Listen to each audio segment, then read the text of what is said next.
할렐루야. 오늘 고린도전서 7장 1절에서 5절까지 말씀을 함께 봤습니다.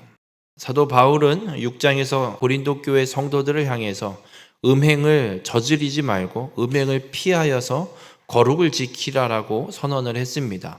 오늘 7장에서는 사도 바울이 이 음행을 피하는 구체적인 방법을 거론하고 그렇게 함으로 거룩을 지켜가는 믿음의 삶을 살아가라고 선언하고 있습니다. 우리 모든 성도님들의 삶이 언제나 거룩을 지키는, 그래서 하나님 보시기에 합당한 믿음의 삶을 온전히 살아가는 우리 모든 성도님들이 되시길 주님의 이름으로 축원합니다.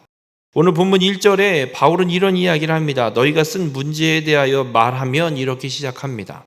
이 음행에 대해서 어떻게 해야 되는지, 그 문제를 어떻게 해결해야 되는지 고린도 교회 성도들이 바울에게 편지로 먼저 물어본 것 같습니다. 그래서 바울이 너희들이 나에게 쓴 편지, 이 문제에 대해서 이제 답변한다라고 시작을 하고 있습니다. 그러면 이 음행을 피하는 방법에 대한 질문을 했을 때 바울이 하는 답변을 오늘 본문 2절에 음행을 피하기 위하여 남자마다 자기 아내를 두고 여자마다 자기 남편을 두라라고 이야기를 합니다. 이 음행을 피하기 위하여라고 기록이 되어 있어서, 번역이 되어 있어서 우리가 오해할 수도 있습니다. 음행을 피하기 위해서 결혼을 하는 거구나. 결혼의 목적을 음행을 피하기 위한 수단으로만 생각하는 오해를 불러일으킬 수도 있습니다. 그러나 성경은 우리에게 그렇게 말씀하고 있지 않습니다. 결혼의 목적은 분명하게 있습니다.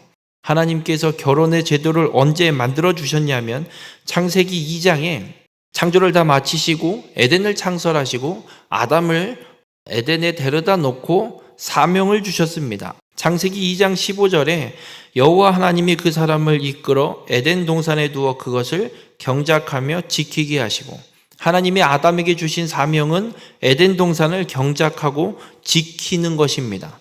그래서 아담은 에덴 동산에 오고 나서부터, 에덴 동산에서 거하게 되면서부터는 에덴 동산을 관리하고 경작하고 지키는 일을 최선을 다해서 하고 있었습니다.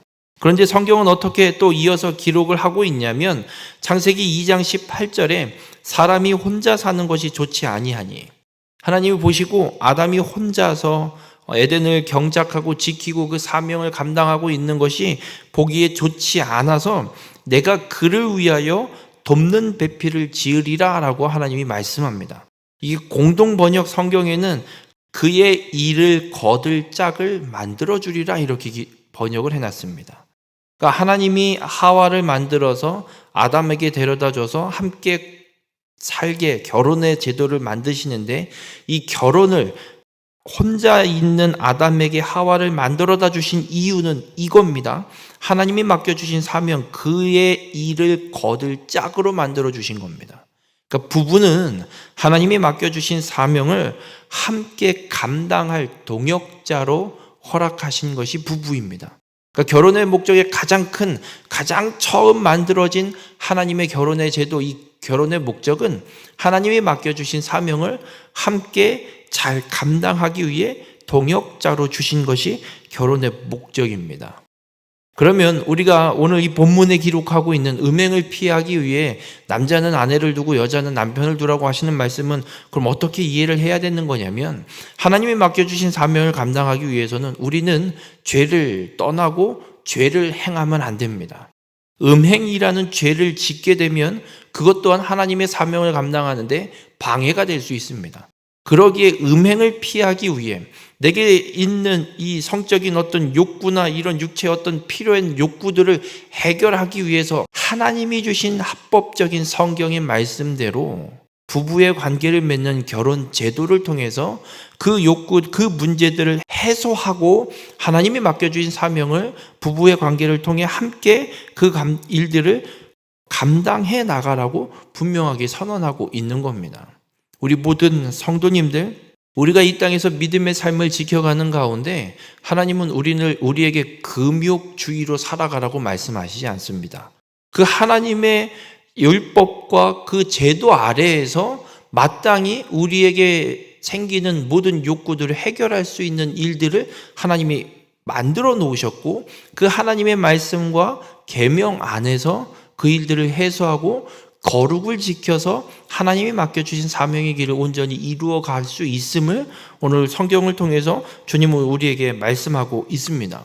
바라기는 우리 모든 성도님들, 우리에게 주어진 믿음의 삶에 하나님께서 말씀하시는 제도와 하나님께서 우리에게 주신 그 말씀을 통해서 합당하게 그 일들을 이루어가고 죄를 짓지 않는, 음행을 피하여서 거룩을 지켜가는 우리 모든 성도님들이 되시길 주님의 이름으로 축원합니다. 그렇게 우리가 이 결혼 제도를 통해서 음행을 하지 않기 위해서 또 어떤 일이 필요하냐면, 오늘 본문 3절에 남편은 그 아내에 대한 의무를 다하고 아내도 그 남편에게 그렇게 할지라 라고 기록합니다. 이 의무는 어떤 부분의 의무냐면, 부부관계 속에서 필요한 이 성적인 관계의 의무, 마땅히 행해야 할 이 의무를 이야기하고 있습니다. 왜냐하면 부부관계 속에 합당히 마땅히 행해야 할 일들을 감당하지 않으면 그 성적인 욕구를 해소하기 위해 부부 외에 다른 방법을 찾게 될 수 있는 여지가 생기기 때문에, 그것이 곧 음행으로 이어지기 때문에, 그래서 마땅히 부부가 서로에게 행해야 할 그 의무를 행함으로 음행을 피해야 됨을 분명하게 선언하고 있습니다. 그러면서 5절에 보면 이런 말씀을 합니다. 서로 분방하지 말라. 부부는 분방하면 안 됩니다. 합방하고 함께 잠을 자고 그 관계를 유지해야 합니다. 그러면서 한 가지 예외 조항을 이야기하는데, 다만 기도할 틈을 얻기 위하여 합의상 얼마 동안은 하되 다시 합하라, 이렇게 이야기합니다. 간혹 이런 경우가 생깁니다. 기도해야 될 급박한 문제가 생기거나 그 기도를 꼭 해야 되는 상황들, 그 시간들이 필요하면 부부간에 합의하고 일정 기간, 그 기도를 해야 하는 일정 기간을 정하고 분방을 하고 기도를 하되, 기도가 끝나면, 그 분방하기로 합의한 기간이 끝나면 반드시 합방을 해서 분방을 오래 하지 않도록 권면하고 있습니다. 왜냐하면 이는 너희가 절제 못함으로 말미암아 사탄이 너희를 시험하지 못하게 하려 함이라. 분방을 계속하고 오랜 시간 합방하지 않고 별거하고 분방을 하고 있으면 또 몸이 요구하는 욕구들이 생기는 틈이 생겨서 그 틈을 사단이 내버려 두지 않고 우리로 하여금 절제하지 못하게 하고 사단이 요구하는 대로 음행의 죄를 저지를 수 있게 되기 때문에, 분명히 우리가 기도하기 위해서 분방은 할 수 있으되 기간을 정할 것이고 반드시 부부로서 마땅히 행해야 할 의무를 다 해야 될 것을 분명하게 선언하고 있습니다. 우리 모든 성도님들, 음행은 그렇습니다. 육체의 성적 욕구로 인해 발생되는 죄이기도 합니다. 이 음행을 피하는 구체적인 방법으로 오늘 바울은 결혼 제도를, 하나님이 만들어주신 결혼을 제시하고 있습니다. 그리고 결혼 생활을 어떻게 행해야 하는지도 분명하게 선언하고 있습니다. 바라기는 우리 모든 성도님들의 삶이 부부로서 마땅히 행해야 할 의무를 다 하시고, 그리고 말씀을 따라 행하는 자가 되어서 음행을 피하는 자가 되시길 바랍니다. 우리가 해야 할 일은 거룩을 지켜서 하나님이 맡겨주신 사명을 온전히 감당하고 이루어가는 것입니다. 이 일을 위해 마땅히 우리에게 주어주신 하나님의 말씀과 뜻대로 행하여서 음행을 피하고 거룩을 지켜 주님 맡겨주신 사명을 온전히 이루어가는, 감당하며 살아가는 우리 모든 성도님들이 되시길 주님의 이름으로 축원합니다.